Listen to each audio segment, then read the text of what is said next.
அஸ்ஸலாமு அலைக்கும் ஃப்ரெண்ட்ஸ். என்ன செய்தி சுகமாயிக்கிய அல்ஹம்துலில்லா. நாங்களும் எல்லாரும் சுகமாயிக்கிய. இன்றைக்கு உங்களோட ஷேர் பண்ணிக்குள்ளே வந்தது இடியாப்ப கொத்து. இடியாப்ப கொத்து தான் இன்றைய நான் செய்ய போகிறது. எங்கள் வீட்டில் டின்னருக்கு வாங்கப்போ எப்படி செய்யணும்னு சொல்லி பார்ப்போம். நான் இன்க்ரீடியன்ட்ஸ் எல்லாம் கட் பண்ணி கொண்டு இருக்கிய. அதை முதலாவது நான் உங்களுக்கு என்னென்ன வேணுமென்னு சொல்லி சொல்லுவேன்.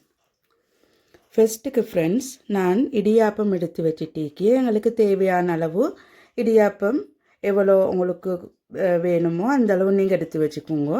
இது ஒரு 2 பேருக்குள்ள போர்ஷன் ஒன்று தான் நான் இன்றைக்கு உங்களுக்கு செஞ்சு காட்ட போகிறது. அடுத்து நான் இன்றைக்கு ப்ரௌன் இடியாப்பம் தான் எடுத்துக்கியது. உங்களுக்கு வேணுமென்றால் ஒயிட் இடியாப்பத்தாலையும் செய்யலும்.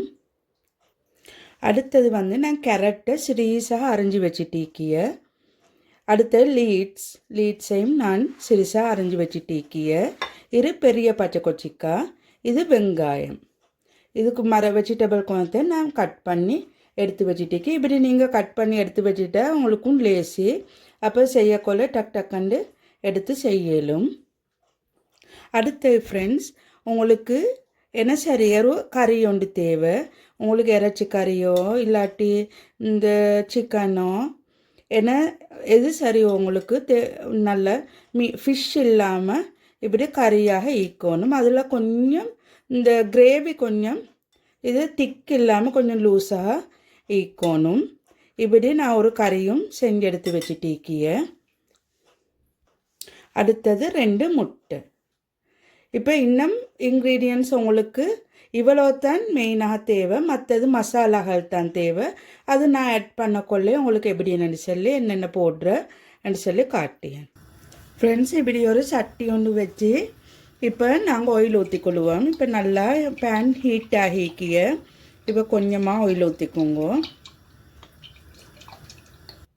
ஃப்ரெண்ட்ஸ், இப்போ நாங்கள் இந்த இடியாப்பத்தை பிச்சு இந்த போட்டுக்கொள்வோம். அப்போ தான் எங்களுக்கு கொத்தி செய்கிறதுக்கு லேசி. இப்படி 2-3க்கு இப்படி பிச்சு எடுத்துக்கொள்வோம்.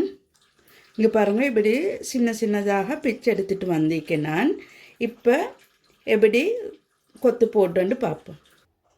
இப்போ நான் சட்டி காஞ்சதும் ஆயில் ஊற்றிக்கொண்டு ஆயில் ஒரு 2 டேபிள் ஸ்பூன் மாதிரி ஊற்றிட்டிருக்கிய. இப்போ அதுக்கு நாங்கள் கடுகு கொஞ்சம் போட்டுக்கொள்வோம். சீரகம் கொஞ்சம் போட்டுக்கொள்வோம். இப்போ கொஞ்சம் முருகட்டும். இப்போ கடுகு பொரிஞ்சிட்டு இருக்கக்கொள்ள நாங்கள் ஒனியனால் கொஞ்சம் போட்டுக்கொள்வோம். கட் பண்ணி வச்சுட்டு இருந்த ஒனியனால் நான் கொஞ்சம் போட்டுக்கொண்டு இப்போ இது கொஞ்சம் பொரியட்டும். பொரிய வேண்டிய அவசியம் ஒன்று இல்லை. சும்மா வெங்காயம் சாத வதங்கினா போதும். இப்போ இந்த ஸ்டேஜில் வச்சு நான் கேரட்டும் கொஞ்சம் போட்டுக்கொள்ள போகிறேன். வெஜிடபிள் உங்களுக்கு தேவையான அளவு நீங்கள் ஆட் பண்ணிக்கோங்க. கூட குறைய எடுத்துக்கோங்க. அதில் பிரச்சனை ஒன்று இல்லை. வெஜிடபிள் கணக்காக நான் உப்பு கொஞ்சம் ஊற்றிக்கொண்டு இது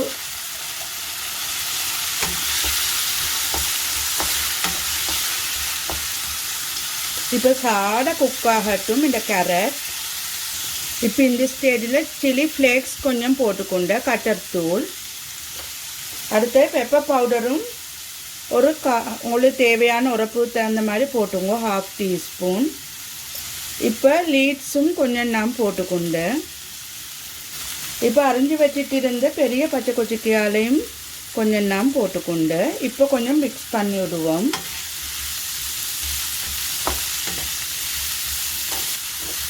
இப்போ லீட்ஸ் போட்டு மிச்ச நேரம் குக் பண்ண தேவையில்லை. இப்போ இதை நாங்கள் சைடுக்கு ஆக்கிட்டு இந்த எக்கை உடைச்சி ஊற்றுவோம். இந்த எக் 2 நான் உடைச்சி ஊற்றிக்கொண்டு எக்குக்கு கொஞ்சம் சால்ட் போட்டுக்கொண்டு இப்போ நல்லா மிக்ஸ் பண்ணிக்கோங்க. இப்போ இந்த ஸ்டேஜில் இந்த கறியால் நான் ஒரு 1/2 போட்டுக்கொள்ள போகிறேன். இப்போ நாங்கள் இந்த இடியாப்பத்தையும் போட்டுக்கொள்வோம். இப்போ டக்குன்னு நல்லா பெரட்டுங்க இடியாப்பத்தை. இப்போ இந்த கறியை நாங்கள் மேலுக்கால ஊற்றிக்கொள்வோம்.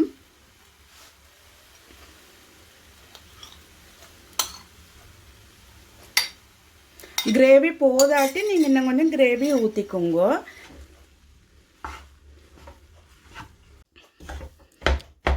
இப்படி கொத்தி கொத்தி விட்டுக்கோங்க. அப்போ தான் நல்லா எல்லா இடத்துலையும் கிரேவி படும். கொஞ்சம் ஹை ஃப்ளேமில் வச்சு குக் பண்ணுங்க. அப்போ தான் நல்லா குக் ஆகும். நீங்கள் கொஞ்சம் டேஸ்ட்டை பார்த்துக்குங்க. உங்களுக்கு நல்லமா இருந்தால் கிரேவி வேணுமா எப்படின்னு சொல்லி கொஞ்சம் டேஸ்ட்டை நீங்கள் இந்த ஸ்டேஜில் பார்த்துக்குங்க. கிரேவி போதுமானு சொன்னால் எனக்குண்டா போதுமா.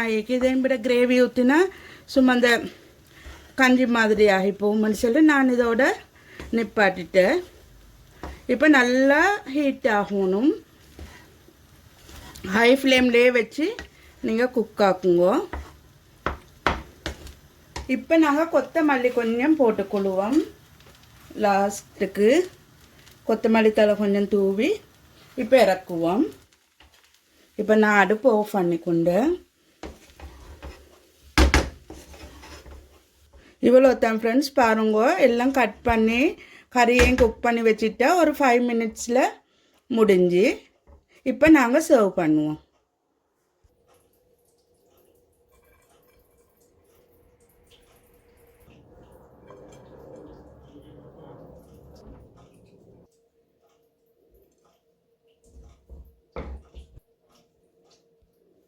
இங்கே பாருங்கள் ஃப்ரெண்ட்ஸ், ஈஸியாகவும் நாங்கள் டேஸ்டியாகவும் இடியாப்ப கொத்து செஞ்சு முடிச்சேன்.